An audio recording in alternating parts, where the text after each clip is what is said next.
Good evening. My name is Tim Simmons. Thank you for coming out this evening for my speech on God and America Again is Our Nation's Answer. Last time we got together, I provided you the same information just to consider, for you to think about and decide for yourself. This time, I would like to really speak to you on this issue to get you to make a decision and to change your mind, perhaps, on what you previously thought. And throughout my speech, I'm going to be referring to that handout you have in your hand, which is a list of the references that I'm going to cite. The specific purpose of my speech is to persuade you into making a personal decision towards allowing God in your own lives and having Him in the way you live your day-to-day life. George Washington, Thomas Jefferson, Samuel Adams, these are just a few of our founding fathers of the United States of America that founded our country over 200 years ago. At that time, these men of courage decided to break free from the chains of oppression placed upon the country of Great Britain, and they cited over 21 biblical violations that motivated their desire to have a free country. A country that would not be motivated by personal gain or personal influences, rather a country that would allow the freedom, many freedoms, but ultimately the freedom of religion. As the result of this endeavor, America has seen many blessings and has enjoyed decades of prosperity.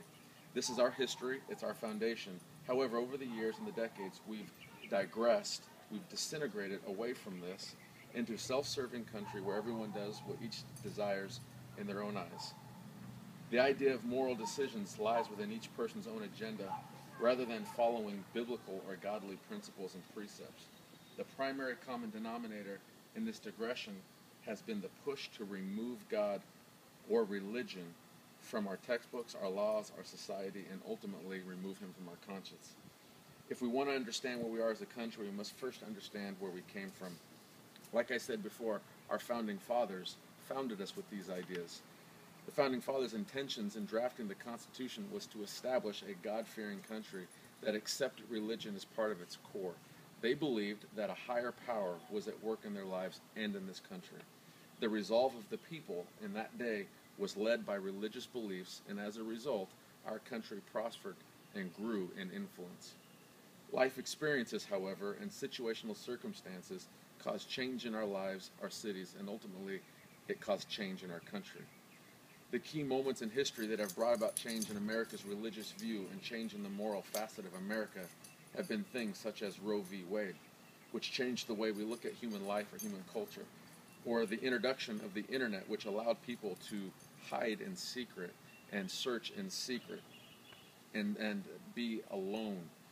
And then ultimately the separation of church and state, which made the final determination as to where God is accepted and where He's not accepted. No longer did we make those choices ourselves, but we yielded those decisions to the government. As a people, we can make our own choices, but we cannot choose the consequences of those choices. The result of this is a godless nation. As a godless nation, we've seen and experienced the family breakdown, which is the result of a godless culture. We've seen and experienced the moral breakdown, which is the result of a godless culture. We've seen and experienced the personal breakdown in our own lives, which is also the result of a godless culture. As we look at the current state of America, we need to understand that it is not too late to turn around. America, we should return to our founding fathers' roots. We should return to what we once knew, that prosperity that we once had, that direction that we once had, that look to religion or that look to God that once brought us close as a people and founded us as a country. As American people, we must take a strong, hard look at how we started out as a country. We must look at the issues that faced our founding fathers and then look at the issues that face America today. I bet they would be very similar. Let's be honest about our cultural condition and the direction where we're going as a country. When you are done looking at these issues, ask yourself this: are we better off having removed religion from our culture? Are we better off following our own way? Are we better off doing what is right in our own eyes? When you look around and you see the things in the evening news and you see the things in our children's schools, does it make sense to you? Or should we be returning to religion? We should be returning to God. I want to thank you for taking the time to listen to my speech. As you sit here tonight and contemplate the condition of our country, please do not also forget to contemplate the condition of your own life Because out of the heart the mouth will speak, which is found in the New International Version Bible. Therefore, it is our own lives and our own actions within it that will ultimately impact and shape our country as we move forward. I hope you see the importance of God and religion in your own life, in our society, and in our country, and the role that it plays in the moral fiber of our country, and that you will allow that influence to guide you in the future. Thank you very much.